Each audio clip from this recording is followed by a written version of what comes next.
Game 5 is underway, the last game of today, the 5th game in this group. Technical difficulties have been resolved. Swim and I are back in control. The senior director has left the building, and we're ready to go for this last game. Let's see how the meta evolves exactly. Yep. We've seen so many things happen already. Yep. And I do actually agree with Joel. I think the Brawny being kind of like fixed is a pretty big buff to Hunters. Like, not being able to have that front line was definitely holding them back in terms of performance yesterday.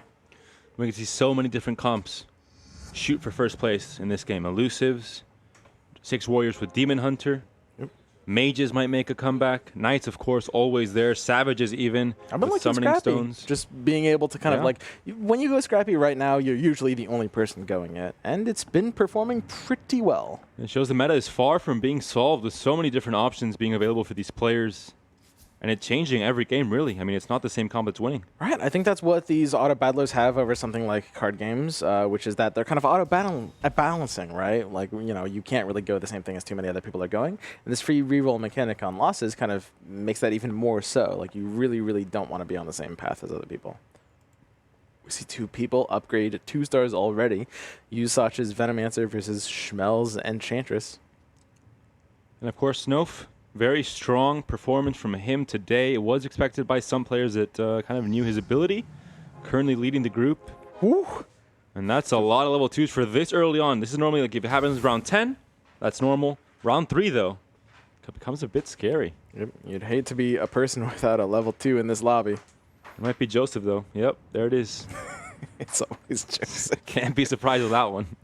We got Snofe already with the early Brawnies, and this is actually going to be really, really important because they do get this kill count trigger from creeps. So if you check out something like this round, you're getting 6 free kills total. Look at this. Beastmaster already gets 6 kills before the first human round. And that is fantastic if you go Brawnies. And at this point, it's kind of like a global, right? I mean, when you get this early on, especially if you find a second or a third one to complete level 2 early on, it kind of you can go off to something different. You can go to Knights, whatever, but it feels bad. This is basically the dream start. Like, being able to hit these axes and this Beastmaster this early into the game. I mean, your Drow had to pick up 2 kills, but the axes and the Beastmaster just start the game with so much free health, and it sort of snowballs, right? There's the 2-star axe as well, and everything is coming up Millhouse for Snofe.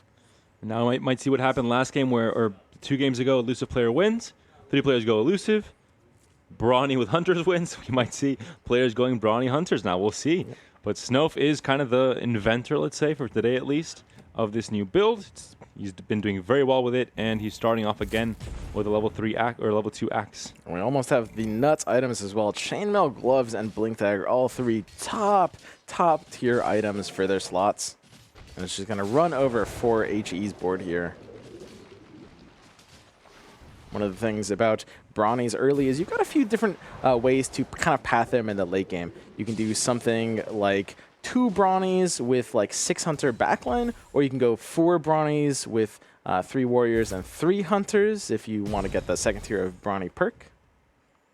Talking a bit about the players as well, Forhi, currently 2nd in the standings, 24 points. He's a player that yesterday in the NA group, he barely made it out. He had to get that last victory in the last game in that 1v1 against, I believe it was Zabiaka. Yep. And he made it, and he's doing very well today. A player that maybe could have been seen as one of the weaker players in this top 8. Currently 2nd with innovative builds as well. Pretty big upgrades happening across the board as Forhi hits a Venomancer. The 4-staff is in position. It's an interesting item, huh, Swim? I think we will see before the end of this tournament is done. A 4-staff coming in a fair amount of clutch. The Bloodseeker pair is sold to buy the Treant, and right away that APM last-minute switch. Axe gets benched, and the big boy tree comes in for that 2-star juice by Enchantress. So we see just Plague Wards laying everything down here. This Venomancer descending from heaven. Not descending, he is a flying entity now. He has acquired new abilities. Yep. That's there he goes, right down to earth where he belongs. Not feeling too safe on the ground. Instead, his Banana Boys formed a helicopter and elevated him to the heavens. That should be his 3-star. Okay, we can see Chao Knives' board. He's got the early Bloodseeker, early Enchantress, some very, very powerful early heroes to capitalize off the long nature of these early rounds. that free reroll as well. Double Venomancer in the bench, and Drow Ranger as well gets the upgrade right away. I'm definitely liking what I'm seeing on this board. Thinking about Beastmaster. Oh, Windrunner for the 3 Hunters.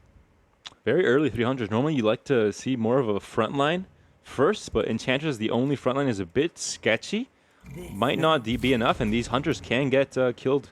Very squishy units at level 1 for Sniper and Wind Ranger. I'd like to see this Claymore on the Wind Ranger instead of the Drow Ranger in this case. She's got significantly higher attack speed for the damage, and it'll help her charge mana for Power Shot as well. Looks like it will be enough to deal here, even with the toss that kind of eliminated the front line altogether. Still enough, though, with the DPS from the Hunters in the back.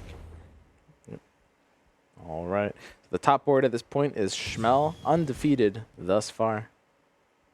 Looks like a Savage build from him. Enchantress on the bench, and Enchantress on the board as well. Venomancer Sand King very early, one of the hard-to-get pieces. If you find Sand King and Lone Druid early, you can get the early 6 Savages. What do you think about 6 Savages, Swim? I think 6 Savage is actually pretty surprisingly good. As mentioned, you know, the 2 Savage is effective like 10 total bleed per unit per second. The 4 Savage is 40, and the 6 is 90. So it's redoubling up, which is pretty powerful. You know, you've got some good mid-game Savage units at scale, like Sand King, that can fill those slots. Players apparently very excited about that Razor completed by MeNoHaxor with 2 hot reactions there. And there's Sand King in the back, killing the Sniper, both Sand King and Pudge. But it's not going to be enough. It looks like, oh, the Sand King stun might just do it. That's a big Sand King stun, but the heals might be too much. This Drow will be chunking 3 bananas, down. though. Too many bananas for the Drow to handle. But why are you giving me that look? You know why, Swim. Okay. So we can check out Snofe's board here. Snofe having the 3 warrior lineup. I really do like these 3 warriors early on. It's just a great way to secure like early game, especially as we mentioned, because they give this Brawny a path forward, right? You can have something like a Beastmaster, a very powerful early game DPS unit, and there's options here. See double Drow, double Axe on the bench. Axe already on the board as well here, so it looks good, but Beastmaster still level 1. The Brawny is not going to be doing enough for him. He's not strong enough to kill these units all by himself. And his kill count isn't too high. 10 is, I mean, it's not bad either for round 8, though. Yep, and we've really got to keep in mind the, the blocking element. You really don't want to be too much on the same path as someone else. And right now, we see only one person even dipping into Knights at all. Joseph completes the full debate, makes elusive a thing, and then goes to Knights himself 2 games later. This player is thinking on a 4,000 IQ level. Yep. That being said, last time we saw this, we did see one other player, MeNoHaxor, in that case, hard curve into Knights after realizing it was wide open. We might see another attempt to do that this game. It's going to be really hard for one player and only one player to be on Knights. And Cmel, of course, with a Sand King early, kind of falls into that Savage 4 comp very early. So, again, it feels bad if you curve out once you have that hard-to-get unit like Sand King already in the early game. So he might be sticking to Savages this game. Not a comp we've seen really win games, but it definitely can get you to the top 3 or top 4, especially if you find something like a Summoning Stone early on. Maybe round 10, the next round after this one. It's a fantastic, reliable path forward. Just like, again, just not really taking big risks, but it'll reliably slide into fairly high-ranking places. Let's go ahead and look at how Joseph's Knight board is coming along. Batrider 2, very early, good DPS. Abaddon, a good pickup as well. Luna still only one of them, and Chaos Knight not to be seen, so missing some key pieces here. Yeah, early Chaos Knight is a really big part of like the Knight curve. I think Joseph is just purely forcing this because he doesn't have anything better and nobody else is on this at all. So even if you're not seeing the pieces right away, you know that statistically you're going to be favored. Maybe not right now, but you're going to find the pieces in theory as the game goes on. Bounty Hunter 2 could be a bit of a, flexible slot to throw in right now at 2-star with a Shuriken Toss, a very good kind of bursty DPS unit. So we see 3 players on something like Warriors. Warriors don't really have the ability to block each other quite as much. I mean, something like Tiny, a lot of people will be contesting Tiny 3-stars as like a late game slot. But ultimately, something like Knights, I mean, there's only 6 Knights in the game, and when you're on Knights, you kind of want to go all 6. Whereas Warriors, there's like 9, and you really only need 3. So it's really just not the same amount of blocking there. And even if you're running 6, 4HE, currently second in the standings, 2 games, he did play his 6 Warrior Demon Hunter comp. And he had no problems getting those 2-star Kunkas, 2-star Dooms in the late game, which really helped him in the mid to late game to stay healthy and finish top 2, top 3. going to come down to these round 10 items. We see some like fairly strong boards so far. There's 1 or 2 low rollers. BBG having a really rough time of it, trying to get these brownies online. And snofe, we talked about him 2 games ago. Round 13, he had 7 Beastmasters. This time, round 10, he has 1. So a big disparity, and we talked about it. I mean, if the pieces fall into your lap, fantastic, go for it. He ended up winning that game. In this case, he might not win this one. He won the last one, but it's looking much more limited now with only 1 Beastmaster. You can't really rely on Brawny. You have to instead rely on maybe 6 Hunters to carry the game later on. Right, Joseph hitting 2 upgrades. That's going to help him stabilize. Now it's up to BBG, MeNoHaxor, and Chow Knives, the 3 weak boards of the lobby. There's a pretty big disparity between the 4 strong boards right now and the 4 weak boards. Not only in this game, but in the leaderboards as well. Chow Knives sitting at 9 points. Oof. That is a lot less than Snofe's 31 in first place. So he really has to start catching up in this game 5 of this group. Do have big time contract. Oftentimes you're going to be using this as a vitality booster, just boasting this 250 health boost. But in certain late game comps, if you find something like a Medusa, something that can damage very many units at once with its attacks, you can just slide in casual sacrifice to offer as a tribute to double its damage. And BBG continues to lose HP here, down to 67. Snofe, the very similar comp of the Beastmaster also there, the Brawny buff also there, sitting at a very comfortable 94. The risk of going the same comp as someone else, you're really going to have to start rolling pretty soon, and not quite yet, but maybe before 15 a little bit to try to get like at least 1 more thing online. And Joseph, his Knights are looking better, but he's found kind of odd 2 stars. He found the Drow Ranger, he found the Bounty Hunter, which he has sold apparently, and he found the Anti-Mage, but not really, like we talked about, the Lunas and the Chaos Knights that you need as a Knight player early on. Only has that 2-Knight alliance right now. Yep. Still on it though, and he picked up the Fall from Grace as well, which means I think he's just like deeply committed. Yep. You're pretty happy if you're Joseph. I mean, right now you don't have like the board, but you have the maximum future potential. Fall from Grace plus not a single other Knight player. And that, you know, like you said, the potential is there, and Knights is a comp that can win games. Yeah. It has that huge power level overall going to the late game with Dragon Knight 2, with you know, Viper of course joining in, and maybe something like a Necrophos and Witch Doctor to help out the 6 Knights with a healing. Joseph's going to wipe the floor with BBG's underdeveloped board, and this looks really, really good for him. I mean, there's nobody else even benching Knights. And Snofe, second, Axe level 2. Slowly, you know, again, it's not the Beastmaster, but he has played Axe level 3 before with a Blink Dagger in an earlier game, and it did go fairly well for him. We'll see if Beastmaster can find a few more of them. Still level 1. The kill count is probably not too bad. It has been since the early game. 8 for Axe. Yeah, it's very sad being an Axe, even at level 2. Even when you get that level 2 online early, the Beastmaster will just always end up with more kills because he has an ability that is able to last hit. And BBG falling to 59. Again, a player that many you know, viewers wanted to see him do well. A big fan favorite in NA. And sitting again, 7th place, only 15 points, and not doing well this game either. Snofe versus BBG here. BBG just hit the Beastmaster 2-star upgrade, but not quite on his board yet. It will appear for the next fight. Not doing enough here, and it looks like BBG's board is good unless the Scream comes in. Scream might clean up the Slardar. 1 attack, and Guap holds. By a sliver. The Slardar does go down, and Queen of Pain does it there.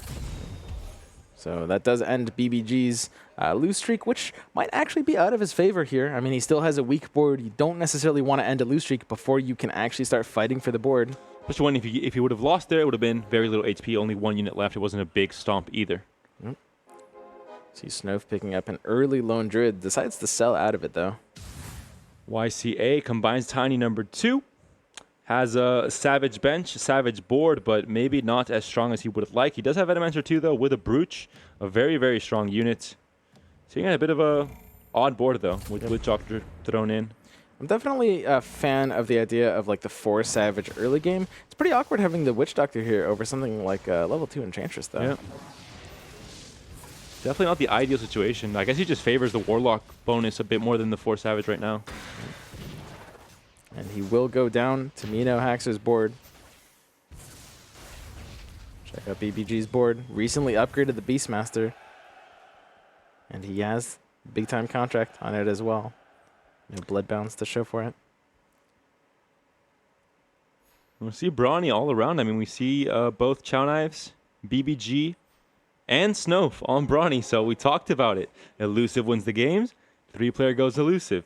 Brawny wins the game with Hunters, 3 players go with Brawny. The meta is currently evolving game after game in this group, the Lord Alliance group, and the final group of this tournament. And not an elusive player to be seen.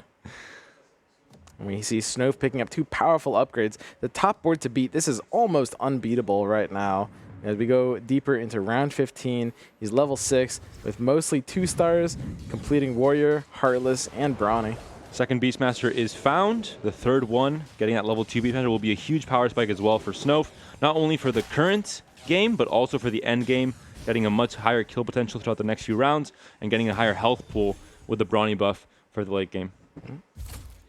Snofe does look like he's in a good position, but I really do have to put favor on Joseph. I mean, being the only player on Knights with Fall from Grace feels like even if you're a bit weak now, there's no way you won't have big power spikes over the next 10 or 15 rounds. Now we're currently seeing 4 Warriors on the board for Snofe. Is it possible that we see a 6 Warrior 300 game? We could. It's been a while since that's been meta, but as we can see, you know, the economy right now favors more level 9s as opposed to rolling. A lot of people are starting to kind of like level to 9 a bit more aggressively, so something like that that requires that 9th slot could make sense. We see the Bracers of Desperation as well on the Beastmaster. A huge pickup in terms of giving wild axes while making him just a tiny bit wilder. We see Snofe's board versus Joseph's. Joseph has 4 level 2s and the early quad Knights online. Tidehunter in the shop, and he does acquire, which might give us a bit of a hint. He might be looking for maybe a 6 Warrior comp here. I'd love to see some kind of 6 Warrior pickup. It has been a while. That being said, it does look like Joseph's board might actually have this. I mean, we need another cast coming in, and here's the 15-second cooldown really hurting him. Like, imagine if that cooldown was 10 seconds. Yeah. The Omni still got this, but it looks close. And there we have it. Joseph's board already. I mean, we're talking about the long-term potential of Joseph's board, but Joseph's board already taking down Snofe in pole position. We did find the Omni Knight, though. It was an upgrade from the last time we looked at him, so the Knights are getting along just a tiny bit better. We see Omni Knight 2 has been acquired. Well, Sniper comes in. The Axe is almost there. Needs 1 more to make it.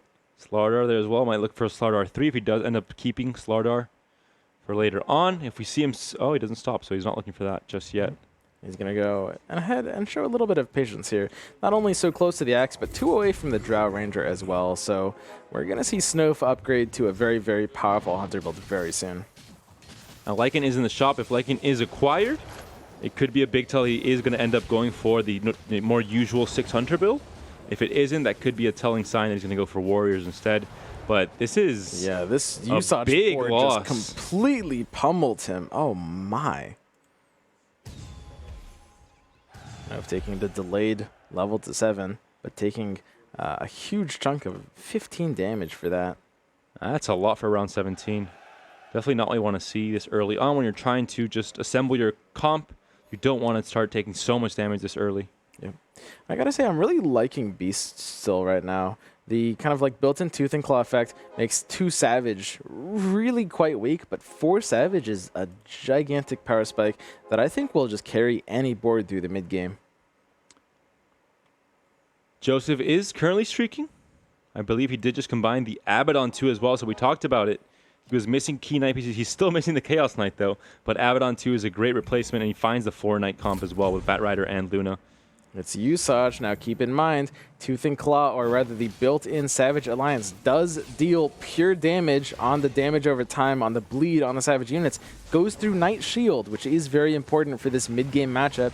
Could be favored if the Knights aren't leveled enough. The fact that Luna was only level 1, dealing so much less DPS, being much more squishy. The Lycan with the Blink Dagger, able to destroy the backline. And another big victory for Usage. That's pretty huge. 4 Aegises being developed over the last round. We see the Blade Mail on Cmel as well. Blade Mail often regarded as one of like the weaker items in the game. Might be the weakest tier 2 right now, even weaker than Force Staff. But there are some situations where it can actually go off in this meta against something like a Terrorblade or something like a Slark, which we haven't really seen too much Slark today.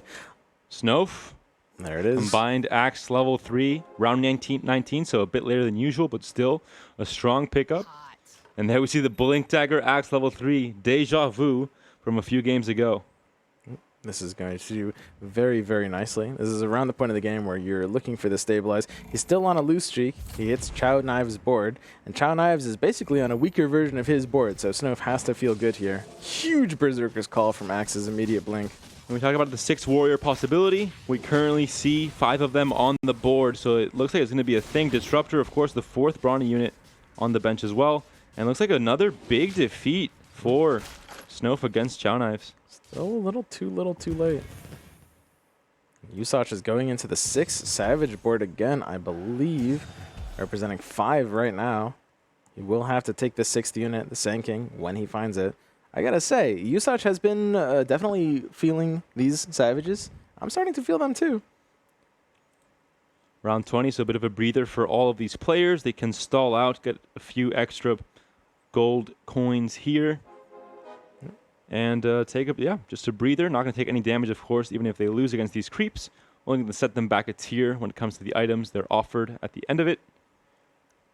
And Usach and Chow Knives both streaking at the top end there. Some big streaks for them.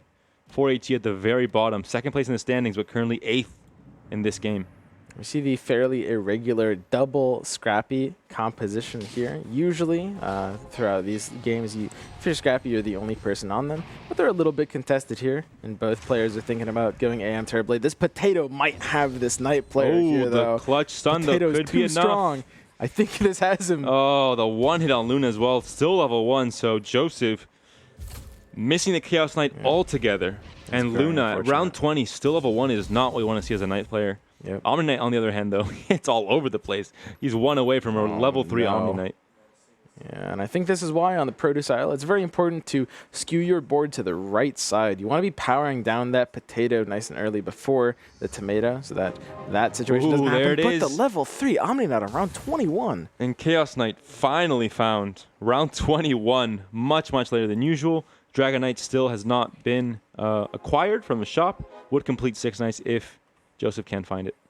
Yeah, I mean, this is basically the dream here. This Omni Knight 3-star, there's still a couple boards that might beat you. I think Usach's board will actually still probably beat this if he hits it, 4 HE, but you are online in a powerful way right now if you're Joseph. Of course, the Purification heal from Omni Knight could be huge, as well as the damage it inflicts on the opponents in an AoE form as well. Big boat.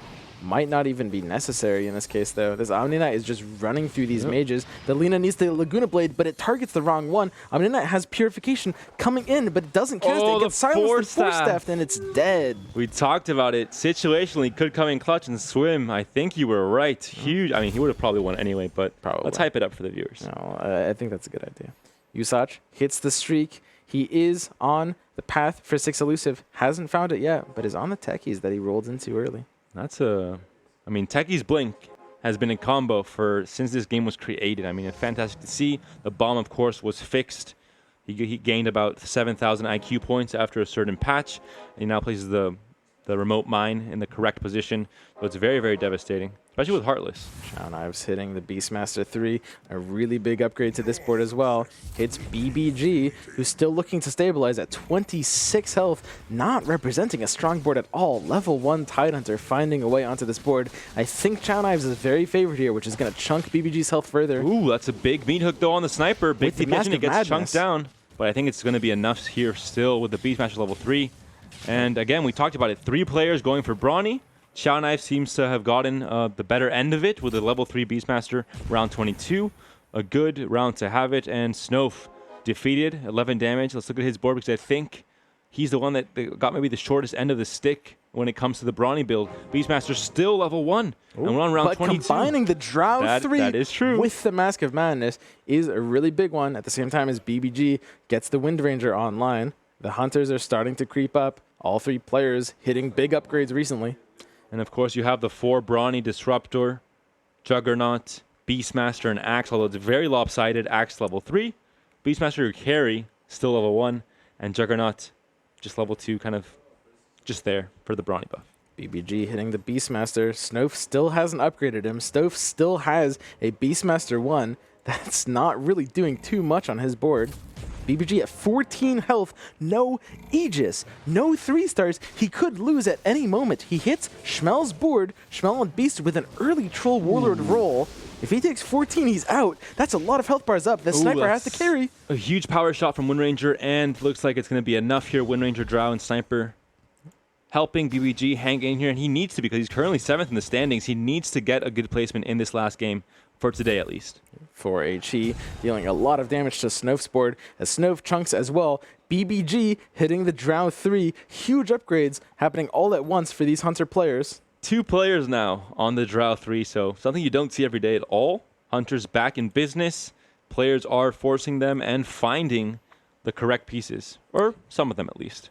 Hitting the wrong board can be disastrous here. Joseph and Usach still very, very powerful. Joseph has finally found Chaos Knight 2, round 24, a bit later than usual, and Abaddon 2 as well. I think that's the second one. So looking for the Abaddon 3 soon enough. Yep. BBG showing how much he hates the ability Assassinate, using the Mask of Madness to shut that down. And using the Maelstrom on Windranger, pretty classic. You really just want to put Maelstrom on the highest attack speed hero. He hits Usach. Usach having the 4 Savage Alliances with Sand King. That's a big Disruptor ulti. If he can Sand King chain into the stun, it could be over. Big toss as well there from the Tiny. BBG Can Sniper needs to do it survive. here? 14 health. He could lose it all here. The Bear looks like it's too much. Entangle comes in as well, and that's going to be a huge chunk of damage. I think not Down quite to enough. 5 health. 5 health is going to be enough. It makes him through round 25, and he has some stabilization options. And Snofe takes 19 damage from Joseph, down to 5. Wins the last game, currently 8th. He is the point leader, though, so if anyone can lose this game and not feel too bad about it, it is him. Currently 7 points ahead of 4HE, who is currently 2nd at 24. BG rolls down frantically, hits nothing. He's on 2 very powerful upgrade paths, Beastmaster and Windranger and Sniper. He needs 2 of any of these units to upgrade, but he hits nothing. And he's at 0 gold, which means that he doesn't have that many opportunities. You can't just roll all the way down to 0 from 50. He's done it already. It's time for Snofe. Snofe at 5 health has Aegis, so he has 1 get out of jail free card. He has the ability to roll down at any time with this 50 gold that he has. We see Usach with the Savage build, still very healthy. A Usach Classic, being ahead, being first most of the game. And at the end, maybe dropping down to 3rd or 4th. But for now, still quite happy to be first. It means you almost certainly will get at least top 5 or top 4. Yeah, and I really like that approach in general. I think that's very underrated in these lobbies, just being able to take this like 4 Savage into early streak. It's proven very well today. Okay, this is it. The big turnaround. Snofe spends the rest of his money hitting the delayed level 8 and some rolls. It looks like he's transitioning back into 6 Hunters. He was looking like a 6 Warrior player first, but Medusa has been found. Maelstrom has been equipped with a split shot, of course, gets that extra ability. Mirana has been found as well, going to probably be slotted in for another Warrior. And we'll see what he ends up keeping. But a huge pivot very late into the game, round 26. Might go for it. It's really hard to turn down the Warriors, though, and you might lose Brawny on the way as well. He's deciding what to do with this. It's a tricky position for Snofe to be in. You want to be in 4 Brawny, 6 Hunters, and 6 Warriors all at once. Decides to not do anything with it yet. And will that be enough to maybe seal the deal here? That hits Cmel. Cmel has a really, really strong board right now with the level 2 Lone Druid. Bear coming through. The Sniper and Drow are chunking. The Stone Gaze as well. Looks like it is enough here. Yep, we see the repel. BBG on his board needs to be able to survive. He does not survive. BBG takes it. No Aegis to save him. Joseph knocks him out in 8th place. And we talked about BBG needing to get a good placement. He was currently 7th. He gets an 8th place. Might end up dropping to the last place in this group for tomorrow. Anti-Mage 2 found. A bit, well, second one. So 3 away now from the Demon Hunter Dream. Terrorblade also found. Terrorblade found yet again. He's still rolling. Going down very aggressively for a bounty hunter. He's on his ropes at 21 health. He's overflowing. He's running out of time. He's gonna have to sell something. He has to sell. He's running. He's out of board space. There he goes. And he misses the anti-mage as well. So it's very unfortunate. Cmel versus MeNoHaxor. Cmel needs to be able to repel this at 12 health. Looks like it's too much damage. Yeah, so that's quick. way too much. The refresher orb is brutal. Cmel will take it down here, dropping out. There's no Aegis to protect him. He goes out in 7th place. And Cmel was 4th originally in the standings, now drops down. And it's very close in that, around that area, so he might just drop to 6th or 7th in this group as well for tomorrow. Not where you want to be. Yep. Usach takes it to level 10. And the early Really streaking big with the push. Savages, it allows him to get to level 10 before everyone else at level 8. Usach just coasts into level 10. And all that time he spends leveling, he's not really powering his board. But now he's level 10 and he can start strengthening even more. So it's looking good for him. Transition into something that's going to kind of allow him to slow down the fight a little bit more and allow this bleed, the Savage pure damage to come through. 6 Savage, double Veno as well on the board with the extra slot. Okay, Snofe versus Joseph. Joseph has 2 3-star knights and is only getting better over time. We talked about it, uncontested knights. Joseph's going to go for it. The ultimate debate with elusive last game. And then he just moves on to knights and just gets them all. I mean, these knights are just not dying. They are very simply unkillable here. This Aegis will be burnt as Snofe goes down. Round 29 might not be able to make it through the creep round. We've got 4HE against Usach. Doesn't look good for 4HE. He goes down as well. And looking at Joseph's board, he found Abaddon 3, Omni Knight 3, Batrider 1 away as well. Dragon Knight still level 1. Has to try and find that. It's going to be a big power spec for him as well, but Batrider also moving up to level 3 could be huge for him. Still 29 gold to spend, so he has options. This is the Knights player's kind of quintessential level 8. You've got your 6 Knights, then you've got your Witch Doctor and Abaddon making Troll, Warlock, and Heartless. You could think about going to level 9. Opens up the slot for Viper to come in and get the Dragon transformation on the Dragon Knights for the extra DPS. This is it. Snofe needs to be able to repel. He hits Usach. A very bad matchup. The Disruptor ulti is huge. Boat is gigantic. This is way too much for Snofe to be able to handle. The Drow cannot do anything against these units on her own. Snofe is going down here. He hits 6th place. 4HE almost dies, but not quite enough to save Snofe from his 6th place fate. And an inconsistent finish for the first place player in this group, but still could have been worse. He was looking really bad in the mid game. Ends up 6th. Terrorblade 3. Batrider, Joseph, at the same time as Chow Knives hits his Drow.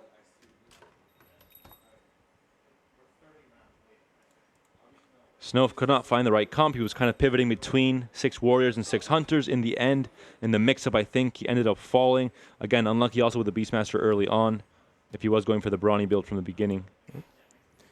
If you're Chow Knives, you're very happy that your other 2 Hunter contesters are out of the picture. And we see it there. Again, Joseph, the only Knights player. He finds everything. And we can see, it's just that you can see it so clearly on the leaderboard. 3, level 3 Abaddon, level 3 Omni Knight, level 3 Batrider. Luna's on the bench as well, so he is looking good for the late game. If you get level 3 Luna, which is a big DPS unit other than Dragon Knight, you might just win this game for Joseph. He even has the spare Aegis. Might not even end up using it. It's a lot of neutral wave defeats. You see some chilies as well. All these players very engaged with the notifications. It's up to MeNoHaxor to find this anti-mage to bail him out. Effective lowest HP against 4HE's double Aegis. A very unusual Demon Hunter build here. Has the Scrappies, has the Techies as well. Bracers of Desperation, but still very squishy at level 1. Both players looking for this bounty hunter. He has to be thinking about rolling here. At 16 gold, at 31, he could die. 18 health is kill range. I think he's greeting it. I think he's putting enough faith in his Morphling 3 Refresher and Terrorblade with Voidstone, or rather Bridge of the Aggressor. And I think I like this. I think this greed can pay off. And he has outs as well. Anti-Mage 1 away. Bounty Hunter 2 away. Could find those pieces. Big blink on the Disruptor. The Static Storm could be huge if it doesn't cast on the Crystal Maiden. Double remote mine Everything's in silenced. the back. But this Terrorblade is not dying. It gets stunned. Ooh, the double waveform there from Refresher. I think it could be just enough here. Troll Warlord going off. And Morphling will clean up. Not quite enough for the Disruptor to be able to stop this 3-star Morphling from taking house. 4HE actually repels against Chow Knives. Joseph takes a huge hit there. 13 damage. Yep. This is the Chow Knife situation. Your other Hunter players are out of the picture. Suddenly, your Lycan 3, your Sniper 3, these are real. You're just economying to roll it down in a few rounds. Ooh, Usach, Troll Warlord level 2. That's a major power spike. With a Mask of Madness. We don't see this very often, but when we see it, it just goes off, similar to Slark 3 and Medusa 2, for example. These are units that hard carry your games and your DPS, for example, in the late game. We'll see what it can do here for Usach. Usach hitting for HE's board. Still defending with an Aegis. He can burn one here, though, if this troll goes on well enough. Huge boat there as well. The Disruptor Static Storm just lasting forever, and that's not even close. And Troll Warlord doing it by himself here. This is the power of the Troll Warlord, level 2. The lifesteal also fantastic, gives him a lot more solo survivability, does not have to depend on his team healing him up. Instead, he can do it all by himself. And we see Venomancer 3 being teased as well. Only one away, 17 gold to spend. It's a big deal. Joseph looking for the out. He hits the Luna at 6 health. And we were talking about it. You were only missing level 3 Luna. You find it. That's the huge DPS carry. Dragonite, of course, has not yet found its way to level 2. The Viper isn't there either, so now you depend solely on the Luna for the massive DPS in the late game. But all 4 boards improved to a 3-star on the same turn. Could still be scary. A Luna 3-star with a Mask of Madness and the level 6 Night buff is very, very formidable. Is it enough against this Troll Warlord, though? I think it should be. It's a little bit too much DPS, but the multi-stuns could come as in. well. Ghost Ship and the Static Storm from Disruptor. Looks like it's just not enough. Luna just cannot do it, or can she? And this is the value of the pure damage. Bleed against the Night Shield goes right through that. It's disgusting. The Luna's 10k DPS is not enough, and we will see Joseph's Aegis being burned out here. He has one more chance. A lot of Aegises in this lobby. 4 HP, or sorry, 4 HE at 6 HP. Not quite 4 HP just yet. Maybe next round. Aegis. MeNoHaxor is looking for the upgrades. 1 Bounty Hunter, looking for 1 more, or the Anti-Mage. He has 3 rolls if he wants to take them. 1 roll. If he wants to take it, he can find either unit, but he sees 2 Timber Saws in the shop. He's thinking about it. There's a level 3. Oh, and he finds the Timber Saw. Okay, so this is it. MeNoHaxor against Joseph. Joseph doesn't have an Aegis. Joseph needs to be able to survive. The double Tech's bomb is huge. Luna needs to be able to kill everything. If this Luna doesn't die, there's no way Joseph loses. The bombs Joseph were not well repels. placed, though. It looks like it's going to be enough here for Joseph. The bombs were too much on the side where the backline was in the back left corner, and the bombs didn't reach that far. Joseph kills MeNoHaxor, even though he's at 6 HP. And we go to 4 players remaining on round 35. MeNoHaxor was 5th in the standings, ends up 5th, so pretty much in his place. Stays pretty relevant, stays consistent, at least in his results. And is definitely alive for tomorrow. 4 HE, still on the single Aegis. Talk about Chow Knives being last in the group by a huge gap. He's currently still in the top 4, looking strong, 17 HP. But Usach, level 10. He has 1 level above his opponents. Much more HP and a very strong board as well. 4 HE's got to roll down for this last Timber Saw, the final improvement to his board. He does still have the Aegis as well, so not too worried. Reading this. I think greed is the correct approach here. It's basically allowing him an extra chance to find the Timber Saw. And he needs to improve the board. Double Force Staff could come in clutch, but there's not really a lot of just like super melee units to force away. A level 3 Chaos Knight would be big if it existed. Scythe of Vice from Chow Knives. Another similar item to the Force Staff, more subjective, not not just stats, but more situational items. Another Scythe of Vice was found in Moonshard as well. Moonshard, a very, very powerful attack speed item on a Veno 3, can be scary even with the nerfed Plague Wards. This is all coming down to Joseph. He doesn't have any money to roll down here. He spent it all. No rolls happening anywhere on this board. Chaos Knight, only 1 away. He took so long to get the 2-star, but quite a few rounds later, he's finally on that 3-star Chaos Knight. And again, it shows no one's going Knights, And Joseph might complete Chow 5 knives. nights to 3 Both stars. players have Scythe of Ice. Abaddon and Doom are both carrying it. They could sheep each other. Sheep on Tusk, sheep on Abaddon. Luna is chunking away. This Luna needs to be able to go down, otherwise it will just win this fight by its lonesome. That's too much. Chow Knives chunks out here. And that's a huge amount of damage as That is well. absolutely massive. He does Chow Knives have is the getting Aegis, his though. Aegis popped from 17. 4 HE against Usach. Usach looks good here. Is 4 HE burning his Aegis? 4 HE loses his Aegis at the same time as Chow Knives from 17. And Joseph is holding at 6, looking for the CK upgrade. One more roll, does not find it. He can sell DK. He doesn't find it either. And he found the DK again. Oh, to add insult to injury. He might lock. It might be his own DK, though. He might have just thrown it and then it came right back. Yep. I mean, there's just no way you can lock this. At this point, you're just committed for the CK upgrade. 4HE finds the Timbersaw 3, though, so that's a big upgrade for him as well. His bench the now dream. completely clear. He's pretty much done. And we can actually check this out. He spent all his gold looking for that. That one turn he greeted with Aegis actually helped him out here. It's 4HE against Joseph. 6 health. No Aegises on either side. The Dragon Knight's hitting this entire team. That's gigantic. the I think force staff. 4HE might have this. That's just too much. Everything gets bursted down. The Luna's down, and 4HE takes out Joseph Joseph. is also down. Usach needs to be able to kill Chow Knives. He might be able to do it. If anyone can, it's him. Usach looks like he might be good. Windranger. Big power shot. Call down versus Windranger. Oh, Windranger it's a hits the close one. proc. And Windranger defends with Chow Knives. It's down to 3 players left. Joseph Chow does Knives. go down. Usach still 33 HP, though. Looking for a Lycan. 1 roll. You've got more rolls. If you're willing to sell a sniper, he could be willing to do it if he sees the Lycan here for the final upgrade. Does not find it. Usach has the Kunkka. Good final upgrade to the board at this point in the game. Extra stun. We see a few Lycans on the bench here for Usach as well, though, so could be the reason why other players aren't able to find him. RHE liking the scrappy board. No player has Aegis, down to his final 6 health. He's got maybe the strongest board, but the lowest health to defend it with.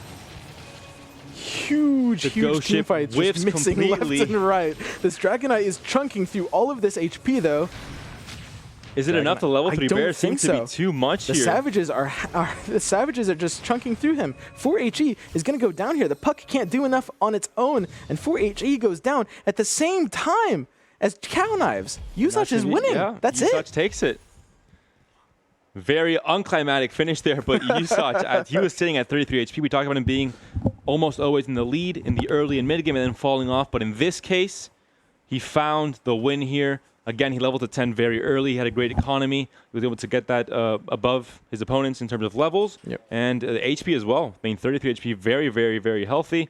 Able to win the game, and he kind of needed it. He was 6th place in the group, so finds a big 10 points here in the last game for today.